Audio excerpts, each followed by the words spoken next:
It used to be easy to upgrade computers. If you needed a new processor, hard drive, or memory for your desktop, you could just open the case, take out the old hardware, and slap in something new. But these days, there are plenty of laptops, tablets, and phones that don't even have replaceable batteries, let alone processors. If you want to upgrade, you have to buy a whole new device. But Luke Kenneth Casson Leighton wants to change that. For the past couple of years, he's been developing a system for a modular, upgradable PC system that could one day make it possible to upgrade the guts of your laptop, tablet, or desktop without buying a new screen, keyboard, case, and everything else. We got up with him by phone ahead of the FOSDEM conference in Brussels. Luke, can you tell me a little bit about your project? Right. Well, actually, what you just said is quite an extremely good summary of what I've been doing. The the the reasons why it happened are actually quite involved, spanning back of the history of how I got into free software in the first place. And the key deciding factor for me was when I found an ARM network, one of the very first 9-inch netbooks back in 2010, and invited some Debian free software people to get together and do a group buy of this thing. And we promptly did so, and then we asked them, and when they arrived, we asked them for the source code, and they said, "Oh, we haven't got it." It's like, well, where is it? And it turned out that it had been an ODM design. This factory was run entirely by very entrepreneurial women who had bought the design and a binary-only Linux distribution, GPL violating Linux distribution for $10,000 US, and they weren't given the source code as part of that. So I had to do some emergency reverse engineering of this laptop to get Linux back onto it. And that was a very early indicator of what is now the endemic GPL violations of products that come out of China, which stop people from being able to use them for purposes other than what was on there. And it's not very environmentally responsible. Yeah, and I think let's even start from a higher level. So, like I sort of talked about the general purpose thing. I think here about being able to upgrade your own laptop, and you're talking about really being able to control the software over it too, which I didn't even really touch on in the intro. So let me ask you a different question. Let me ask you a different question to get started, because some of the people listening to this will be really into GPL and FOSS and understand that stuff, and some might not. So let me rephrase the question. Yeah, good idea. And Luke, tell me a little bit about this project and how it fits into sort of the idea of free software and GNU Linux and things like that. Why is it that you? No, that question is not quite the way I wanted it. Tell me, Luke. I know what to say. The thing you would like me to speak to the ordinary, the average end user. Yeah, I think so. Awesome. But I feel like maybe what we should ask, to start with is, Luke, in addition to sort of creating an upgradable laptop here, you're talking about creating one that the user, the programmer, the developer, anybody has more control over, not just the hardware inside it, but sort of how the whole thing works, which fits into this idea of free and open software. How do these sort of fit together in your plan? Well, the free and open software bit is actually to do with import restrictions, import law and copyright. Were you aware that if a product is copyright violating, if it is exported, it may be impounded at customs in that country, and the product's destroyed? So all of these tablets that are being brought in from abroad, if there is a copyright dispute, they have to be destroyed. So stuff that you buy on Amazon or at Walmart, where the Linux kernel source code is being copyright violated, those companies are taking an enormous risk. So I basically am making sure that the free software with the source code that's got is actually the license is compliant before it comes out the door, before it's actually sold. Okay. Let me tell you a little bit about why I'm actually doing this. From why people should buy these products. It's not because of the free software. It's because I've been studying this now for about 4 or 5 years, and the cost of manufacturing is roughly, i.e., the environmental impact of the product is roughly proportional to its price. So if you buy a product which is after even 2 years you get a virus on it, or it seems a bit slow, so you throw it away and buy a new one, you've just wasted a perfectly good machine. And I've had people say this, oh, we got a virus, I needed a new machine, so I threw the old one away because it was about time to upgrade. Well, so the environmental impact of what you're doing is really quite a lot. What if you could just, instead of throwing away your $300, $400, $500 laptop, you could just buy a CPU card upgrade for $50 and keep on doing that year after year? Would that be something that you think people would be interested in? Well, I guess we're going to find out. Yeah. So when you say a PC card, could you sort of describe the card that you've been working on? Well, as a simple concept, like when you get a memory card for your camera. Imagine now that in that card, it's actually got the processor, the memory, and some storage, some NAND flash, and maybe a micro SD and an HDMI and everything like that. So it is quite literally a fully functioning computer in its own right. And the one that I've got at the moment, the Allwinner A21, actually can be powered by USB on the go and be plugged into your HDMI television. So you can actually buy just that on its own, and you'd need a USB-powered hub, and you'd be able to plug in keyboard and mouse and use it as a fully functioning computer in its own right. But if you then wanted to plug it into a laptop or a tablet or a micro desktop, or later on, there's a whole product range that I've got designed, which includes like digital SLR cameras. So you don't just pop out the memory card, you pop out the computer card. You don't remove the memory card to put it into your laptop to edit the files to then to email them. You just plug in a USB keyboard and an HDMI monitor directly into the side of the computer card. It's still plugged into the camera, edit the software and email it out directly from there. Isn't that cool? And so some people might be familiar with the idea of like a Raspberry Pi, which is also a very small sort of self-contained computer.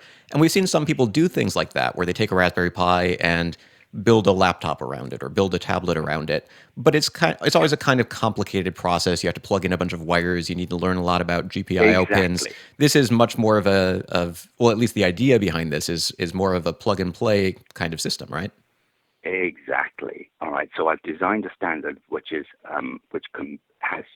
up to USB 3.1. So it's like got a huge sort of life cycle ahead of it.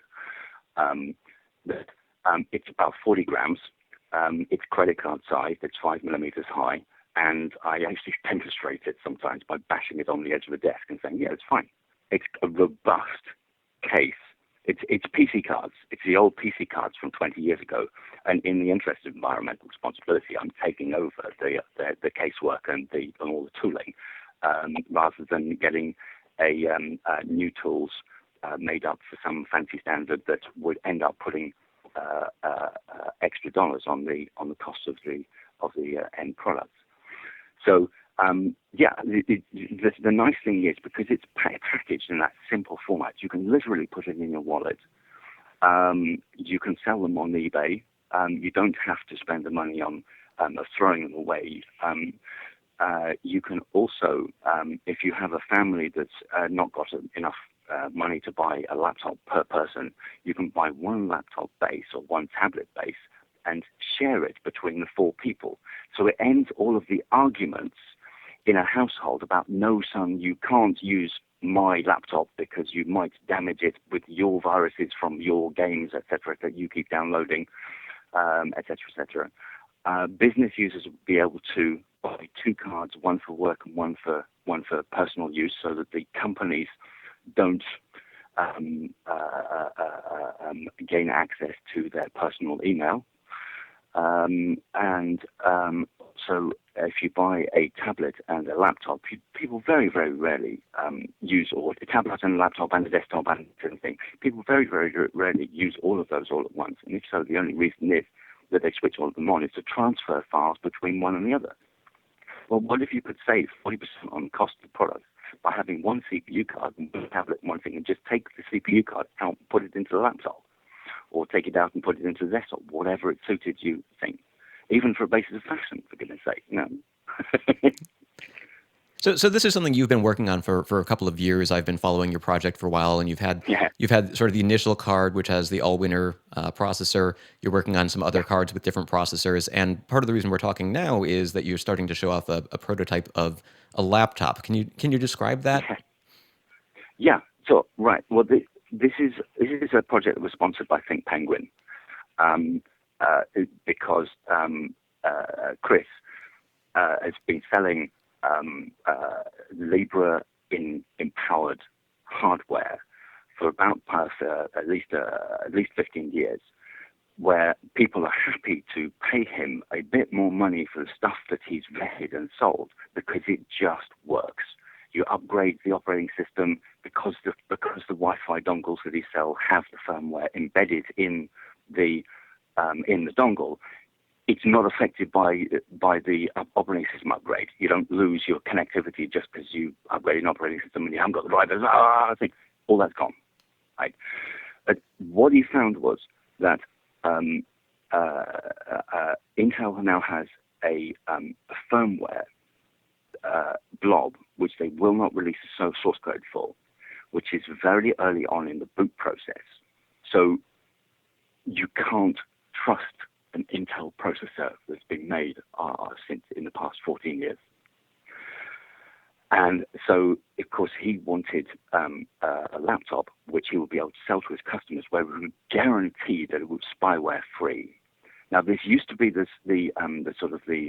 reserve of conspiracy theory level stuff, but Edward Snowden showed us that actually this is not conspiracy theory stuff. The NSA really does spy on your computers and your phones and everything that is all the hardware that you've got.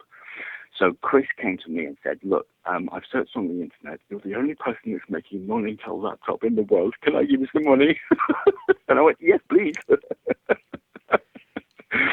So we're making a budget laptop as the first one where you can actually read the screen.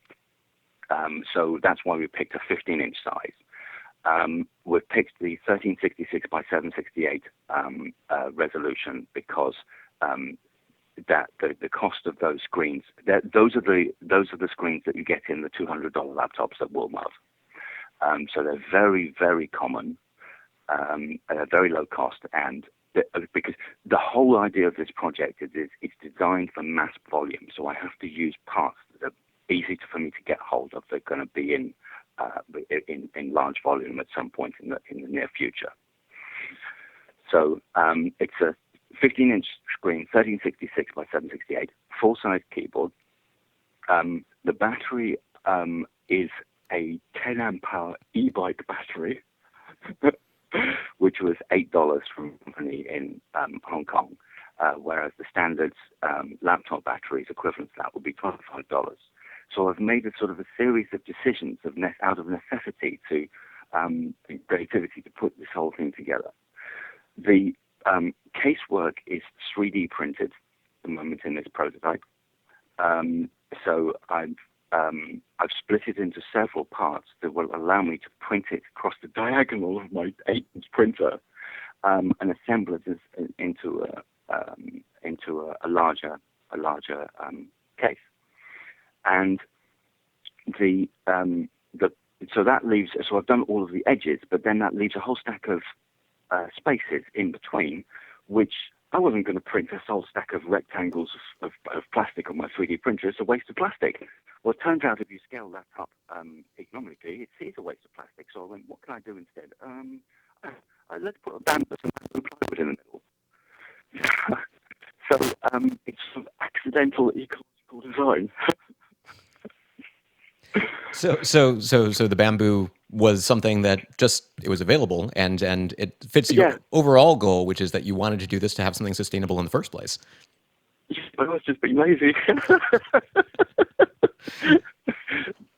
Well, it's nice that it worked out. So this is clearly a prototype, and even though you're Yeah. using inexpensive parts, when you count the time, the labor, the sourcing, I'm sure it's not exactly cheap. But the idea is that this could all lead to a laptop that could be sold with this upgradable CPU card for how much money? It, maybe $300. Okay, so competitive with a Chromebook or a Well, low cost e- laptop. e- e- exactly. Yes, exactly. Now, given that you've got the casework of the CPU card and the socket that it goes into, so you can push the button on the side. Um, it, realistically, it's not going to be completely competitive with those things, but that's okay, because long term you save some money on the fact that you don't, in 2-3 years time, you don't have to throw it away and buy another $200-$300 laptop, throwing that stuff into landfill. You just buy a $50 CPU card, or you go onto eBay or Amazon, buy last year's upgrade for $10 or $20. Last year's CPU card for $10 or $20. Now, some of the people who are really enthusiastic about technology like this are the same people who are going to look at it and say, well, I can buy a $200 laptop that has a faster processor, a better screen, runs Windows. Yeah, Why yeah. shouldn't they just do that? They can, and then the viruses will hit them. They can pretty much guarantee. Last time I checked, and I've stopped bothering to check, 2010, there were 350,000 new viruses written that year, and it was on an exponential rise. I haven't checked how many viruses. So basically, you can pretty much guarantee that your computer is going to get hit by a virus during your lifetime of it. During its lifetime. Now, most people, technically, I met a student at my local tennis club. She said, "Oh my God, my computer's got a virus on it. I'm so stressed because I had to give it to somebody. I've got my coursework to finish, and this guy's going to take 2 weeks to sing. He's going to charge me 120 euros to sing.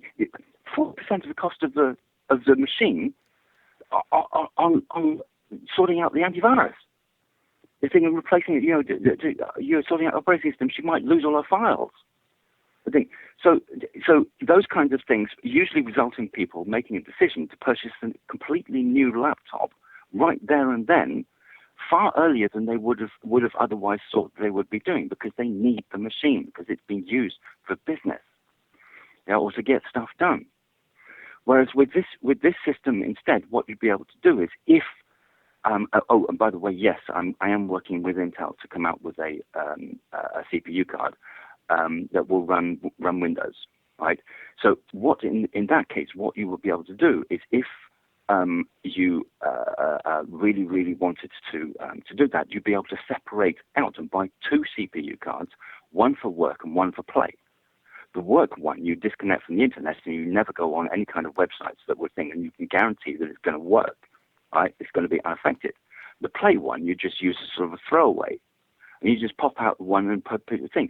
But those CPU cards will cost you $50 each. You won't have to buy 2 entirely. The economics of buying 2 laptops or 2 computers just to have one that's safe from viruses and one that you can discard, it just doesn't make sense. Right? Why would you spend $600 when you're on 2 computers? Whereas if you bought 1 base unit and then you've got 2 CPU cards, which are $50 each, that's economically justifiable, and you've got a spare as a backup. So while you're approaching this from the perspective of somebody who's already knee deep, well, past knee deep, I think in the free Libre software community. And that's part of the reason I think you're going with ARM and MIPS-based processors initially, as opposed to Intel-based processors. The idea of these PC cards is clearly a little bit more agnostic than that. It can run all sorts of software. It can run all sorts of. They can work with different types of chips as long as they fit into the form factor, right? Yeah.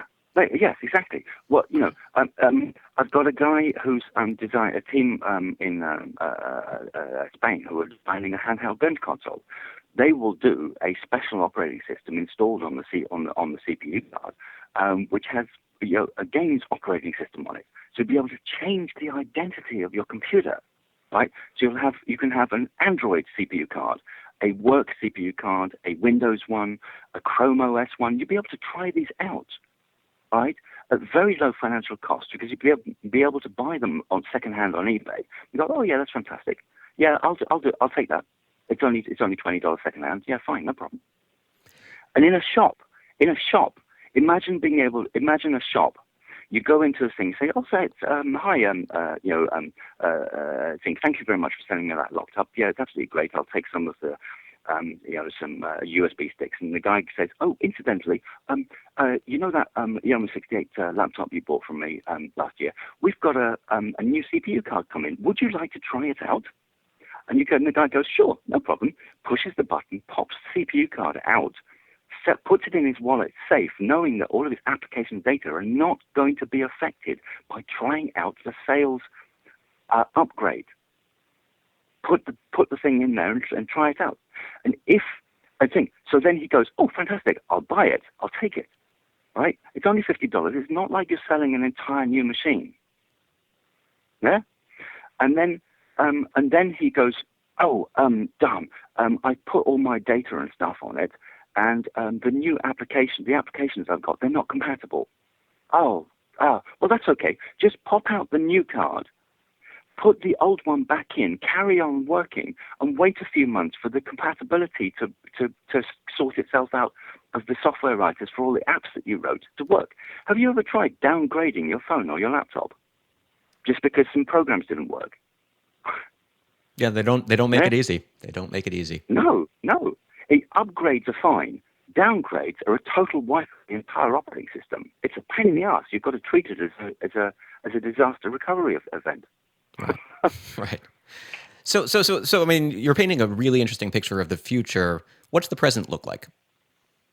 The present is basically, well, it's business as usual.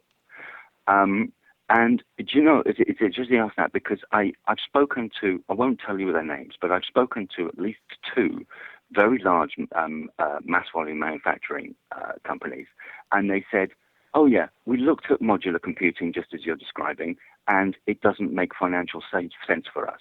And they are absolutely right, because they are profit maximizing companies who have to justify being able to sell products year after year at the largest possible profit.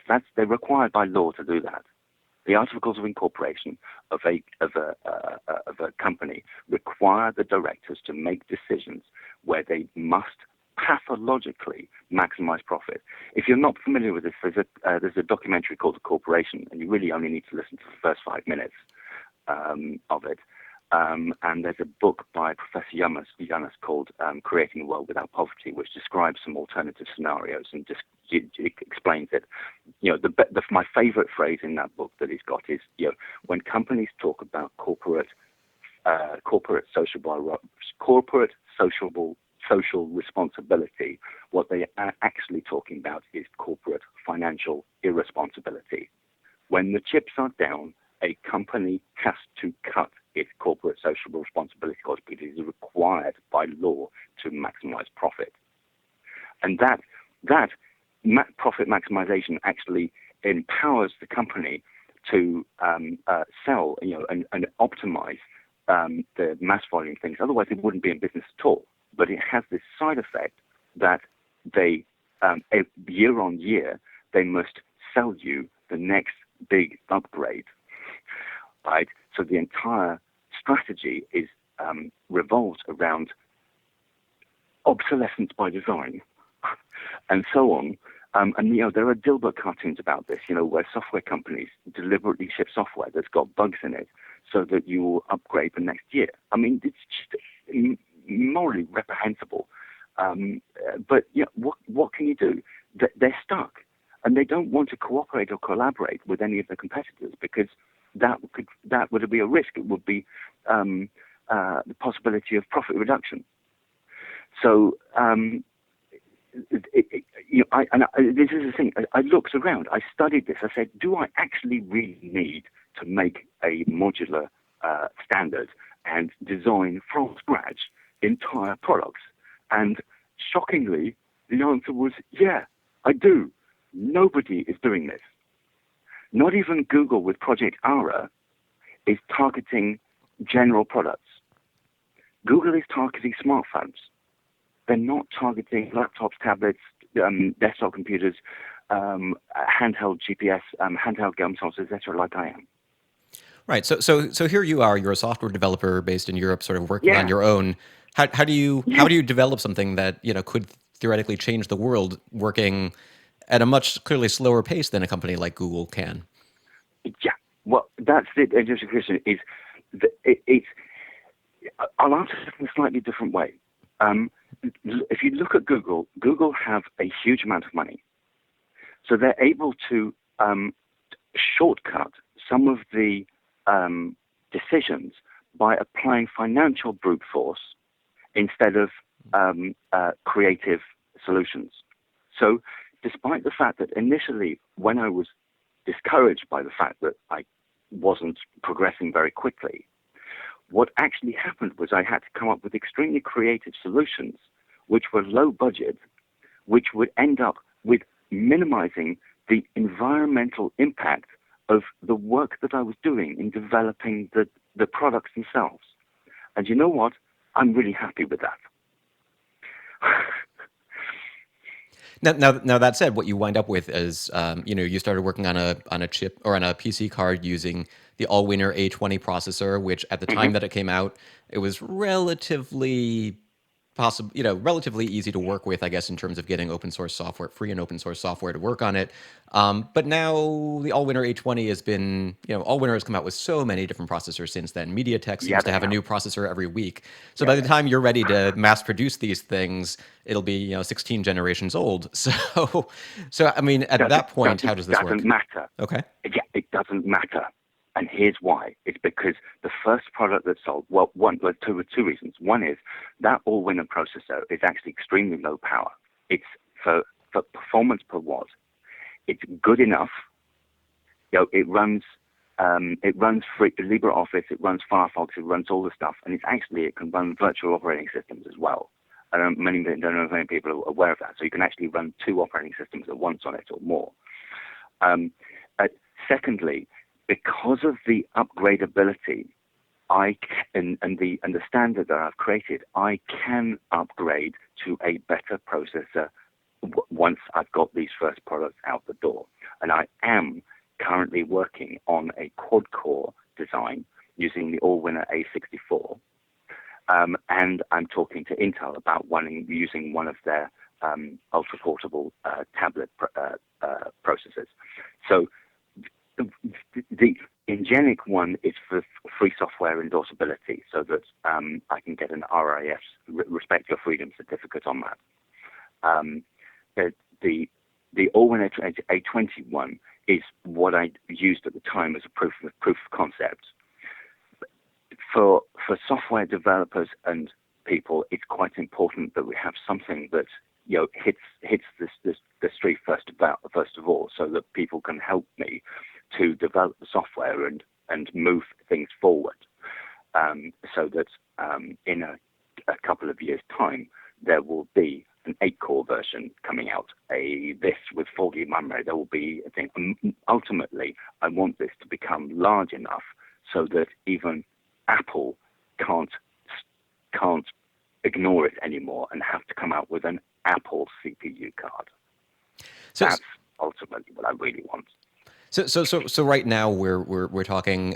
You're about to show off this laptop concept. There was a tablet project that didn't quite come to fruition, but you were working with the folks behind the KDE desktop desktop Mm-hmm. environment, and so it's sort of shown the versatility of the concept. But in terms of actual product, can anybody get their hands on one of these cards yet, or use it, or is that still a little bit ahead?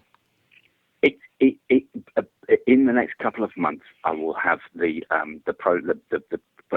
thing. I've got the bamboo panels arrived, let's say, whilst I was away. So when I go back to Den Haag, I'll put it together. We'll get it up on the crowdfunding site, and people will be able to start. I think I'm putting it on Crowd Supply, the guy who did the Bunny Studios Novena laptop and the Purism laptop. which you've featured before on your site.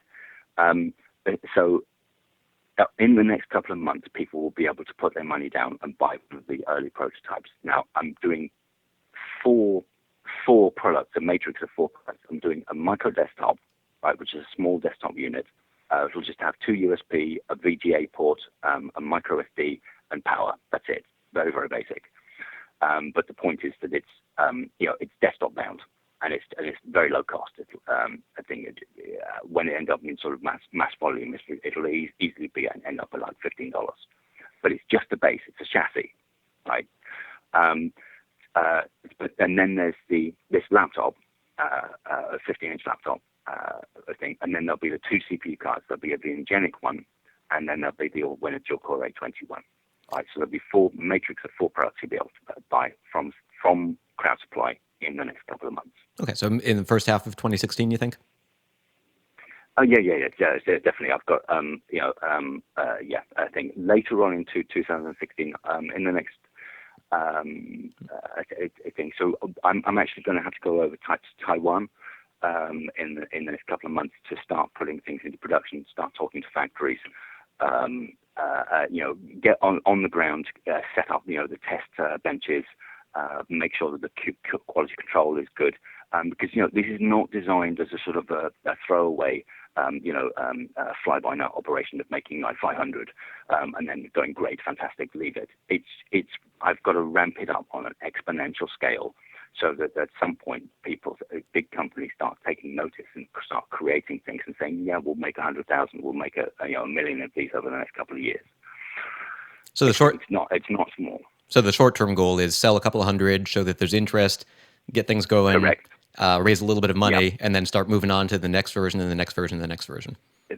Absolutely. Go up, ramp it up in scale. So we'll do 100, 250, then go 2,500, which would be the point at which the average person will be able to buy, and very early adopters will be able to buy one that would actually be user-friendly, everything will just work.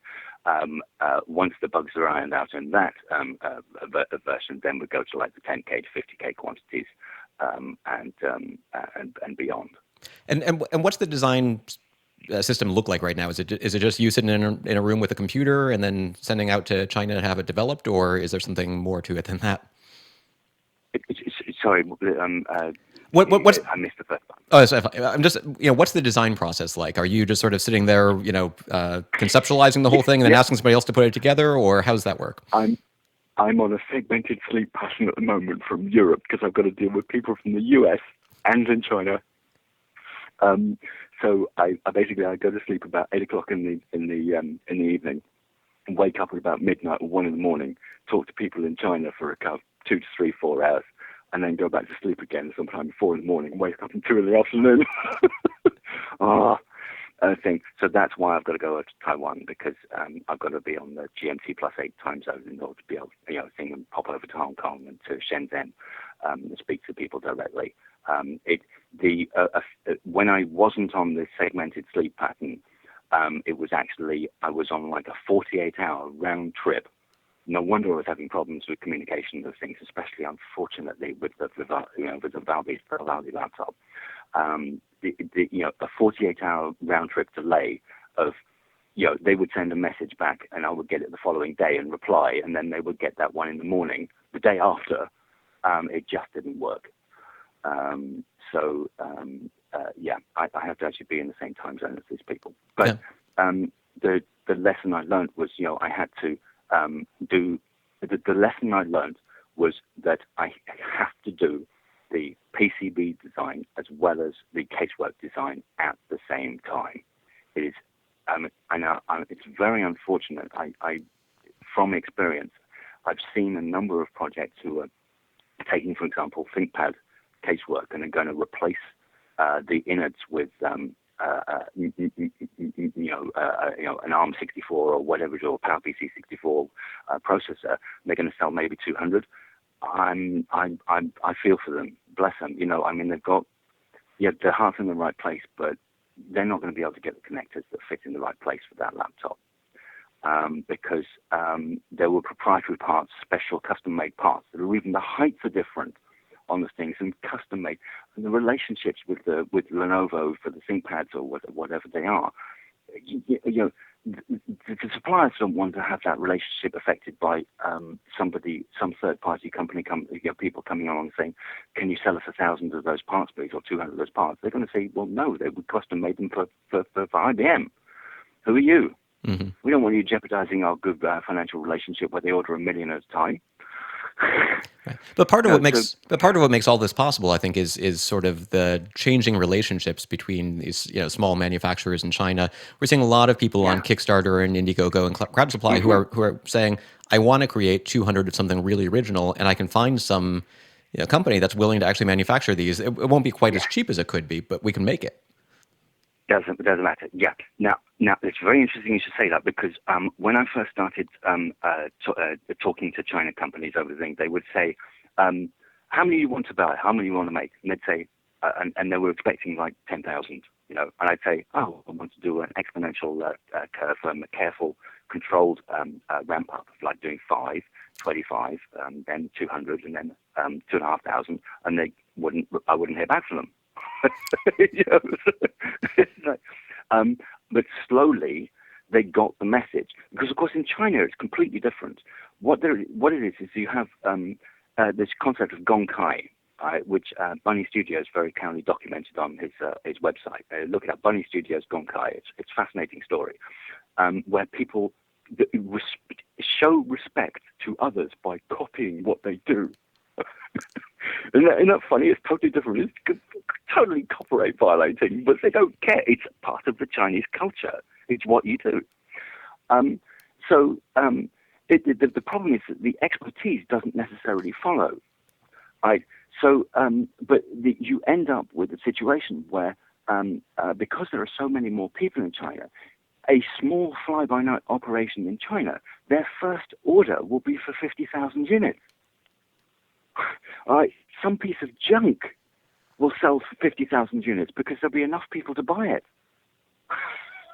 Right, and so that's why you see a lot of these companies that are putting out, the same drone that you're seeing from other companies, the same hoverboard you're seeing from other companies, the same whatever, because you can make 20,000 versions of the same tablet and sell it from 20,000 different manufacturers.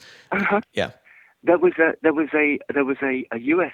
tablet seller a few years ago where we spotted, where I'm not kidding. They set up a U.S. company, a random Chinese company set up a U.S.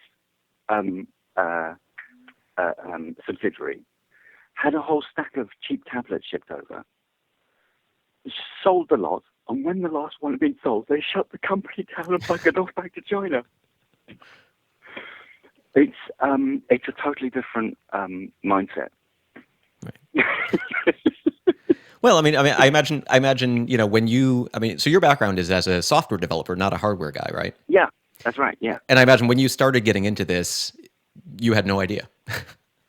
And I didn't, but fortunately, I'd done electronics. As a kid, I made, I bought myself the Anarchist Handbook and made illegal FM transmitters.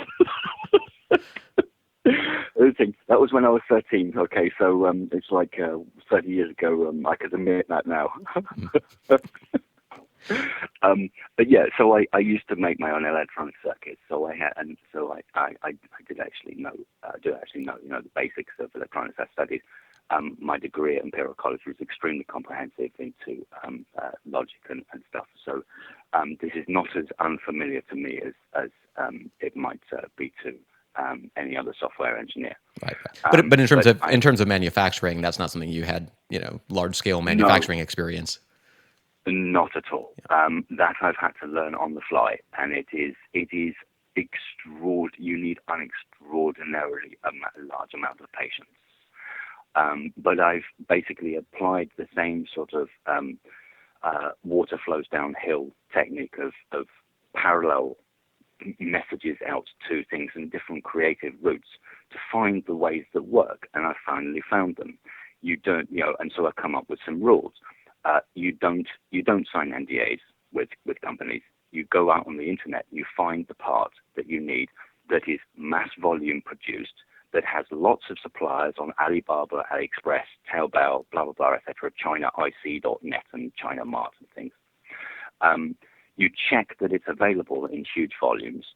You find the data sheet on random websites, and that way you can pretty much guarantee that it's used it's mass volume, B, there's lots of companies using it, C, the price is going to be cheap, and D, there's no huge risk of it going end of life.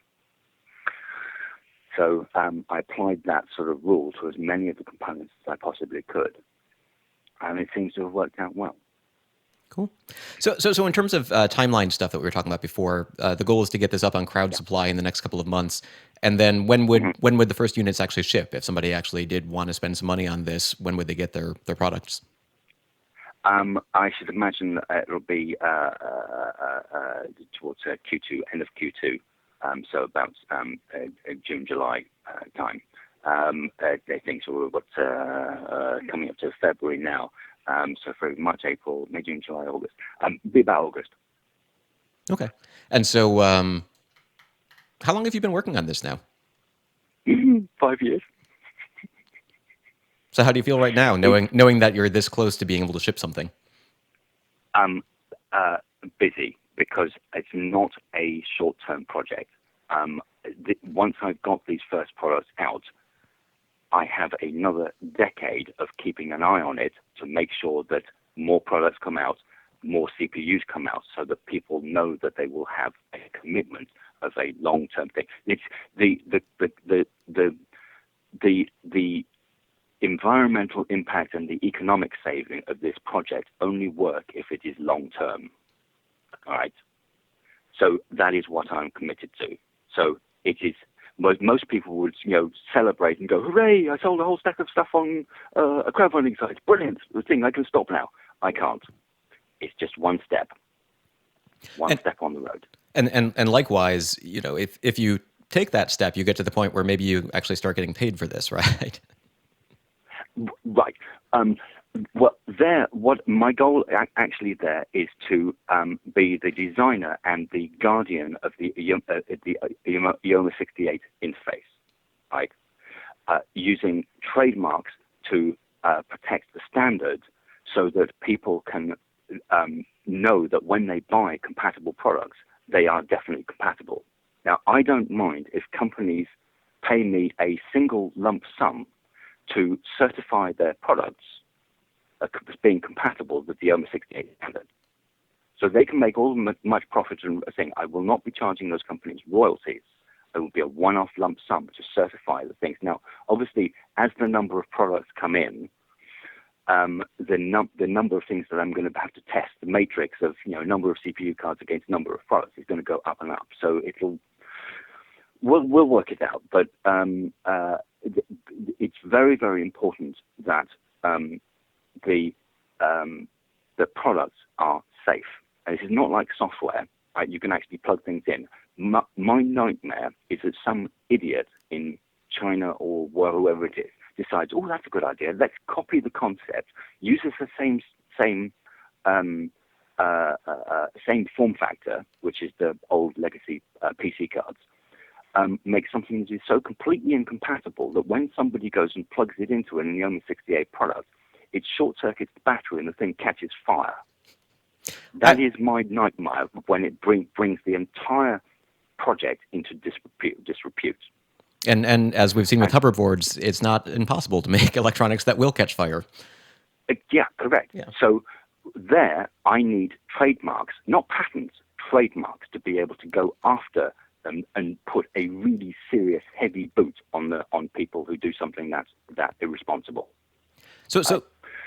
So you're not in this to get rich. Clearly, you're in this because you want to see this product succeed. You want to see this product be something that goes out into the world and changes the way people use computers. But 5 years of working on it, have you drawn a paycheck from it yet, or is that still to come? Right. I have. Okay. To be responsible about this, I am taking sponsorship, not investment, because it's ethically honest about the thing. A number of project crowdfunding companies I've seen, what they're doing is they make a design, and they make a prototype, and they say, we estimate that to get this into production, it will cost X amount. Well, they haven't got any experience in actually putting it into production, so they make one mistake, right? And that $45,000 that they were expecting, or whatever it was, completely jeopardizes the entire project. We've had some very high-profile Kickstarter campaigns that have raised millions of dollars that have failed because they came across something that was unforeseen. Right? There was a Dragonfly drone that when they based like $6 million or something, mad, or whatever it was, $2 million, made the first functional prototype, and it fell apart in 5 seconds. And there was nothing they could do about it because they'd spent all of the backers' money. There's no contingency. So if I am operating on a small budget, which is what I'm doing, financially it is responsible because even a company like Think Penguin, which is a small to medium-sized business, can afford to pay for my time and the materials to make the mistakes that get us into get the product designs into production. If, however, I had $100 million of investment and had done what Google had done and made one mistake, that would be it. So it's a totally different process that I've learned to apply to this. And so the crowdfunding campaign, that'll basically cover the costs of producing a larger quantity of these things as opposed to just the prototypes, right? Absolutely. I think, and Kickstarter, I really bitched like mad about this when Kickstarter a few years ago changed their rules, because they said you must produce some sort of working prototype before we will let you put the product up on the thing. The reason was because they had so many people, naive people, approaching them with ideas to put on a thing who had got no idea how to manufacture products. One guy I spoke to, a battery supplier, he said, we had these guys contact us. They designed a wearable computer, right, that when they got all their funding, and they said to us, when it's got a very high power Texas Instruments processor in it, it's going to use a huge amount of power. Have you got a battery that's 10 times larger than the one that will actually fit in the casework that is behind the person's ear? And the guy went, you're having a laugh, aren't you? I think I can sell you a micro one, and they said, well, that's no good. It will only last like 5 years. Battery will only last 5 minutes. I was like, well, tough. That's the technology today, and the project failed as a result because they hadn't done their due diligence. Those Kickstarter rules and changes now make sure that people have the working prototype, and I am very happy with that. After I bitched about it like mad, right? Because you've solved problems in a creative way before actually think. So it's much less risk. Okay. So I'm going to wrap up in a moment here, but it occurs to me that we went longer than I thought we would because you're so damn interesting. I'm sorry. That's fine. Well, like I said, I'll give you the full audio and maybe post most of it online. But then I'm going to take an edited version of this conversation for the podcast. But it occurs to me that we were about 45 minutes in before you said the word EOMA68. So maybe we should talk about that, and I'll put it a little earlier in the conversation if I'm feeling ambitious. No, it's fine. EOMA68. Basically, I think if you look up Robust Tech Eco Computing. Robust Tech Eco Computing white paper, you will find a link to it. And if you just look up EOMA68 online, you'll be able to find a copy of the standard. But the Eco Computing white paper that I wrote a few months ago describes the justification and the story behind how I developed the standard. It was actually make I think. We've gone on quite some time. It would be good for people to actually read that because it goes in depth in describing what's behind it and why. Yeah, and some of the technical details that are hard to go into in just a spoken conversation E- with a non-programmer like Exactly. me. So Exactly. I mean, okay, so I think that's about it. I was going to ask if there's anything else that you thought we should mention, but I'm a little scared. Um, yeah, actually, there is, and it's good because I feel you should be, and it's this. The whole reason why I started this project because in 2006, best mortgage, I could see that was on the cards. And if you've seen the film The Big Short, which came out in December, I thoroughly recommend that you do so because it explains what the heck went on. There has been news recently that there is going to be a worldwide recession, which the economic analysts cannot predict will not be able to soften the usual big tools that the big banks use to soften the effect of worldwide recessions won't work this time. That's what the predictions are from the world's top analysts. But at the end of the film, The Big Short, they put up a slide which says what happened with the 2007 mortgage crash. The U.S. government has done exactly the same thing with business loans. Right? They've put subprime business loans into bundles, called them bonds, and given them a AAA rating. And those bonds are now due this year. Now, what the effect of that will be is that it's quite likely, quite possible that the US dollar and other currencies will go into hyperinflation. So whereas you previously used to be able to import China goods at a reasonable cost, it is perfectly possible that, or it's theoretically possible, but quite reasonably likely that the cost of goods coming from China will increase by a factor of 5 to 10 to possibly to 20 to 50 times. And at that point, the EOMA68 project becomes extremely relevant because you will be able to manufacture the base units using simple two-layer boards and local tools locally in your country. And the complex part, which is the CPU card, you will be able to order in a huge shipping container for 50 million CPU cards coming over from China, and they will still be affordable. You will still be able to say, it's not, this is, so you can see that I'm designing something which will help people stay ahead of a possible financial worldwide disaster. Not ambitious at all. Yeah. Luke Kenneth Casson Leighton is the creator of the EOMA68 platform for PC cards. You can find more details at his website, rhombus-tech.net. Luke, thanks for joining us. Thank you very much.